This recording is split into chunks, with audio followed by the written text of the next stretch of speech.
Bueno, muy buenas tardes. Bienvenidos a todos a esta nueva sesión de los diálogos al café. Marcos Escudero. Como ustedes saben, esta es una iniciativa de un grupo de personas que vamos reuniéndonos semanalmente para discutir temas de actualidad. La mayor parte de las veces lo hacemos virtualmente, de manera virtual. Ahora hay algunos que nos van a seguir virtualmente, pero tratamos de volver también a la normalidad. Hoy día tenemos el placer de recibir a dos personas que están explorando opciones alternativas en este momento frente a la inminencia de los cambios que se van a presentar en el país. Ellos son Antonio Sarabia, que está aquí a mi izquierda, y Gonzalo Flores. Es un ex consultor de la FAO y en este momento dedicado también furiosamente a la búsqueda de iniciativas, de ideas y de propuestas. Como sin duda todos ustedes también están involucrados en esa expectativa, en esta ansiedad de encontrar nuevas opciones para el país.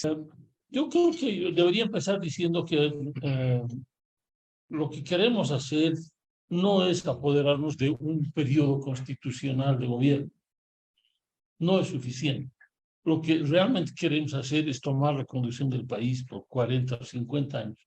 Que es lo que necesitamos para poner a Bolivia en el rumbo de la sociedad abierta, ¿no? De la civilización occidental. La sociedad del mercado, la sociedad con democracia, la sociedad con libertades, la sociedad fundada en la ciencia, la sociedad tolerante. Eso no se hace en 5 años, tenemos que pensar este proyecto como un pequeño paso, pero que tiene mucho recorrido por delante y que tiene que ser emprendido por nuevas generaciones. Posiblemente lo que vamos a hacer nosotros es simplemente empezar un poco y después otros tendrán que continuar este trabajo tan importante, ¿no? Eso es número uno. Número dos, por tanto, no se trata solamente de cambiar algunas cosas de la política económica que son muy específicas.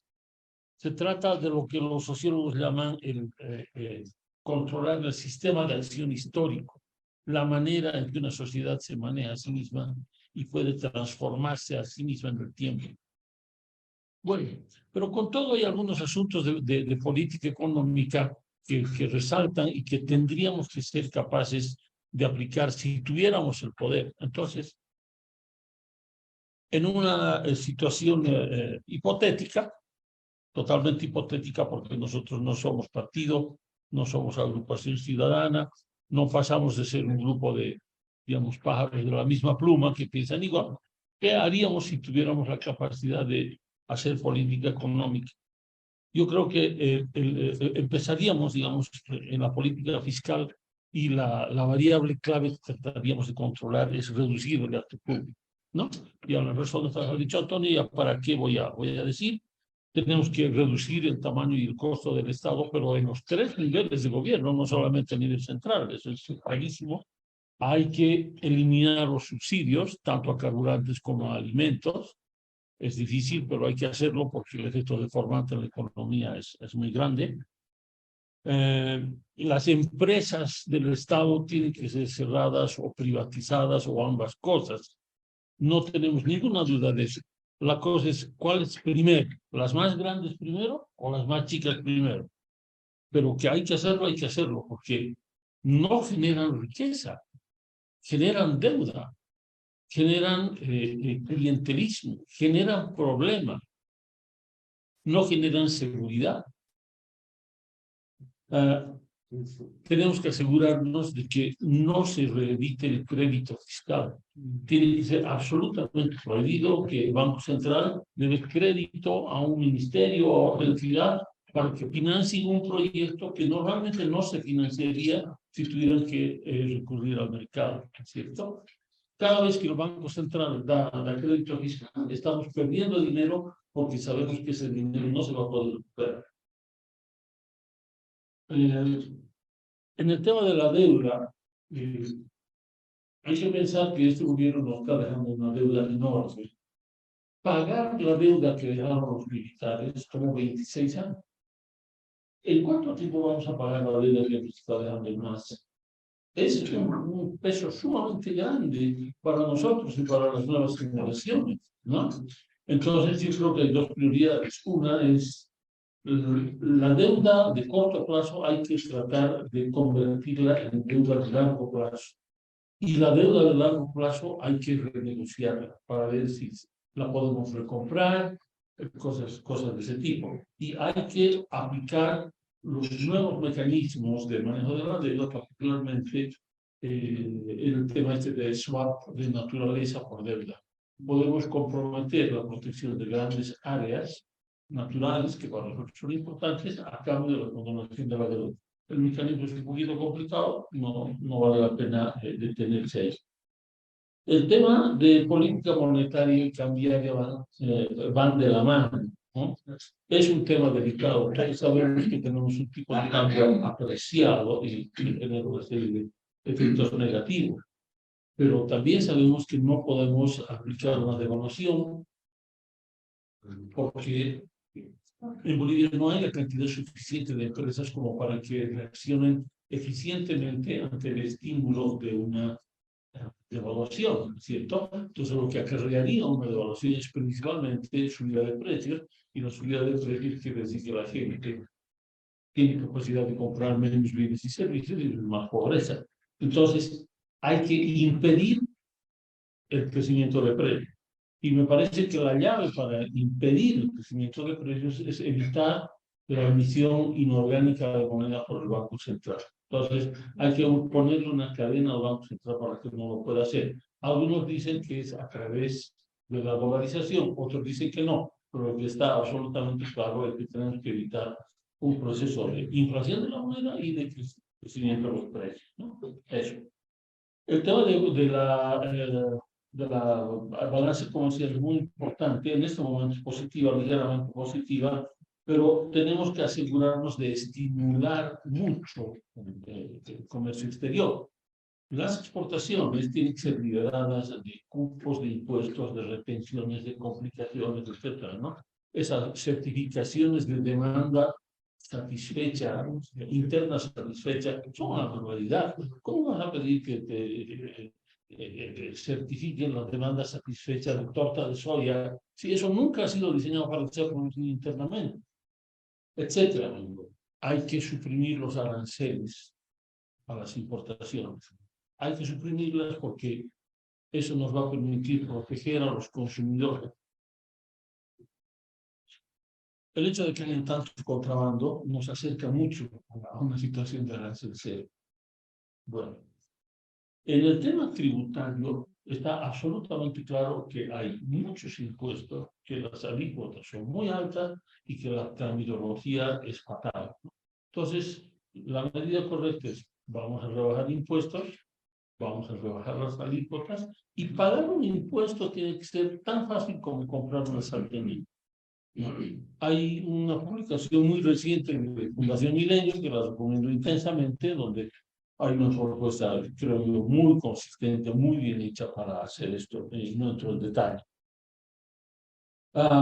Necesitamos hacer algunos cambios en los marcos regulatorios. El más importante es el laboral, ¿no? Ya Antonio dijo algo, pero realmente es un grave error pensar que poner más legislación protectora al empleado es proteger. No, pero genera el efecto contrario, porque desestimula la contratación, asusta a los que podrían contratar, genera empleo informal, etcétera, etcétera, etcétera, ¿no?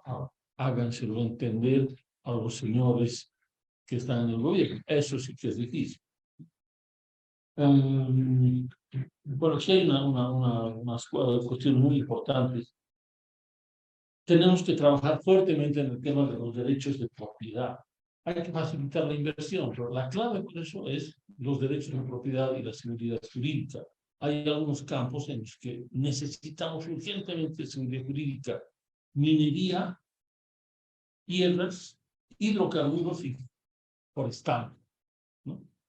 Rápidamente dicho, antes había el derecho minero y era alcanzado, ahora no. Ahora uno tiene un contrato con el cual el Estado le permite sacar algo, pero en realidad no es propietario, sino inquilino, así. No puedes vender tu derecho propietario. Eso limita tremendamente el mercado de capitales en el mundo minero y favorece la informalidad. En el campo de la tierra, que es una cosa, un ámbito que conozco con mucho detalle, los mercados están segmentados. Hay algo parecido al mercado en el oriente, en el occidente casi no hay. Los pequeños propietarios tienen los títulos que les ha dado el INRA, pero ese título no les permite vender, alquilar, hipotecar su tierra. Entonces esa tierra está amarrada, no puede ser usada realmente como un recurso de capital. Y eso hay que cambiar, hay que entregar recursos plenos de propiedad a los agricultores, y el agricultor que quiera alquilará, venderá, comprará tierras o tal vez la puede perder, es parte del juego del mercado, pero es indudable que si queremos reducir la pobreza en las tierras altas, tenemos que empezar por conceder derechos plenos de propiedad. Yo estoy fregando con este tema desde la primera vez que escuché la palabra ley INRA. ¿No? Y dije, ahí hay un problema, el de los derechos de propiedad. Y el otro problema es que la ley INRA establece que las comunidades pueden solicitar donación de tierras en tierras bajas, y eso va a fomentar el uso ineficiente de las tierras arriba y la deforestación abajo. Me da una pena profunda haber acertado, porque todas estas deforestaciones que han ocurrido han sido totalmente predichas. Se sabía que iban a ocurrir. Bueno, en el tema de hidrocarburos, como ustedes saben perfectamente, no hay exploración. Y no hay exploración porque no hay empresas que quieran hacerlo. Y no hay empresas que quieran hacerlo porque han sido obligadas a suscribir los contratos de servicio con el gobierno, haciendo una pirueta, una escapatoria terrible de la noción de derechos de propiedad. Hay que modificar la Constitución y hay que permitir las inversiones privadas bajo condiciones seguras en el país. No existen recursos estratégicos. Esa es una idea falsa que tienen algunos economistas. El queso es tan estratégico como el petróleo, depende cuál es el valor que se le pone y cuánto se saca. Lo mismo en el campo forestal, ¿no? Nuestros bosques están sujetos a un gran ataque, el capital natural está siendo dañado, pero la base de eso es que no tienen un administrador seguro y permanente. Hay que empezar a crear derechos de propiedad sobre el bosque, posiblemente de manera gradual, pero hay que asegurarse de que cada hectárea de bosque esté bajo un administrador seguro. Otra cosa que tenemos que hacer por aquí, se me está yendo, bueno, es todo este tema de las regulaciones sectoriales, que son muy complicadas, demasiado detalladas, tienen su burocracia y hay que ir a recortar. Por último, una pizca de realismo. Soy absolutamente consciente de que una cosa es lo que quisiéramos hacer y otra cosa es lo que podríamos hacer efectivamente si estuviéramos en la silla adecuada, ¿no es cierto? Y eso va a depender de si logramos conformar una fuerza política capaz de llegar, y en segundo lugar, con qué nivel de apoyo vamos a llegar. Si revisamos la historia de los últimos gobiernos y vemos cuántos escaños han tenido y si eso les ha posibilitado o no les ha posibilitado aplicar sus políticas, pues inmediatamente tenemos que deducir que la política que hay que hacer es la política real, la política posible, ¿no? Y para eso hay que prepararse y hay que juntar voluntades que vayan en la misma dirección. Bueno, eso es todo. Muchas gracias. Digamos, mi apreciación o mi impresión de lo último que acaba de decir Gonzalo, que es muy importante, ¿no? Lo real o lo posible versus lo ideal o lo que quisiéramos. Va a ser definitivamente muy difícil convencer a la gente de que el modelo liberal o el paradigma liberal va a generar las soluciones que necesitamos para el largo plazo. Porque en Bolivia hay un poco como una disociación, una desconexión, una contradicción entre nuestra vida diaria práctica y nuestra psiquis el momento de llegar a votar. Es impresionante, pues ustedes se fijan, y es el título de mi más reciente artículo esta semana, o la semana pasada, ya no me acuerdo, que se llama El boliviano es liberal. Porque el boliviano es liberal, pues, porque nos levantamos en la mañana, ¿no es cierto?, a tratar de trabajar de hacer lo nuestro, ¿no es cierto? De desarrollar lo que nosotros queremos hacer. El problema es que nos topamos con el impuesto, la traba, la regulación. Entonces, la gente en Bolivia se levanta temprano rogando que el regulador de turno se levante un poco más tarde, se duerma, porque así tienes unas horas para hacer lo que pudieras hacer. Ya se levanta el regulador, listo, ¿no es cierto? Entonces, nuestra práctica diaria es una práctica liberal, pero llega el momento de votar y todavía este chip estatista, mejor nomás votaremos por el que me promete el Estado grande, paternalista, protector. Entonces terminamos votando mal, es como el síndrome de Estocolmo. Terminamos votando por el que me va a subyugar, el que no me va a dejar la libertad, etcétera, etcétera, ¿no? Y el momento en que logremos ¿no es cierto?, resolver esta contradicción entre nuestra práctica y la forma en la que entendemos la política o la sociedad, ese momento Bolivia habrá sido liberada y ya no volvemos atrás. ¿Hay esperanzas de que eso suceda? ¿En algún minuto podremos resolver esa contradicción? Miren, yo estaba reunido aquí en este cuarto hace una hora más o menos con la dirigencia de los gremiales. Qué cosa fantástica. Los gremiales, cuenta propia, ¿cómo se llaman? Vivanderos, tienen un título bien largo y ramas anexas, ¿no? Tienen una asociación nacional. Y ellos han sacado un manifiesto la semana pasada que tienen que leer. Pero de verdad que lo tienen que leer. Yo lo he leído, lo voy a imprimir, lo voy a enmarcar y lo voy a poner en mi casa. Se los juro, porque es una joya. Es un manifiesto, no es un comunicado. Es un manifiesto agresivo, serio, ¿no? Y dice el manifiesto a la nación boliviana: estamos cansados de que nuestros dirigentes nos usen como escalera política. Ya basta de que se hagan la burla del gremial. Nosotros hemos favorecido a dirigentes que se han vuelto corruptos y nos prometen izquierda, y nos prometen derecha, y nos prometen socialismo, y nos prometen capitalismo. Y ya estamos hartos de estas ideologías. Basta de derechas, basta de izquierdas, basta de socialismo, basta de capitalismo. Y aquí viene la joya. Dicen, lo que nosotros realmente queremos, los gremiales, es familia, propiedad privada y Estado de Derecho. Entonces, a mí me ha encantado reunirme con ellos. Les he dado la mano y les he dicho: señores, yo les tengo una muy buena noticia. Ustedes son liberales. Porque ustedes quieren familia, propiedad privada y Estado de Derecho. Ustedes son capitalistas.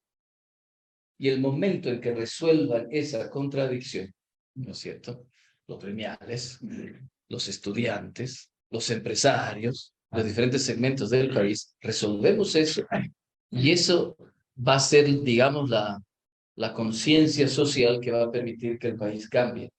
Pero ese ejemplo, ese manifiesto, y por eso lo voy a imprimir y lo voy a encuadrar, es una muestra de que en el país ya estamos hasta el copete de que el Estado nos siga diciendo qué hacer. Y ha llegado, yo creo, un momento histórico en el que probablemente veamos más cerca esa luz al final del túnel, ¿no? Entonces eso nos da la motivación. Trabajo con Gonzalo y con Carlos Chalú, que está sentado allá, y etcétera, para hacer esto, comunicar estas ideas. Y bueno, a ver qué piensan ustedes. Me encantará saber si tienen comentarios, preguntas, etcétera, y seguimos la charla.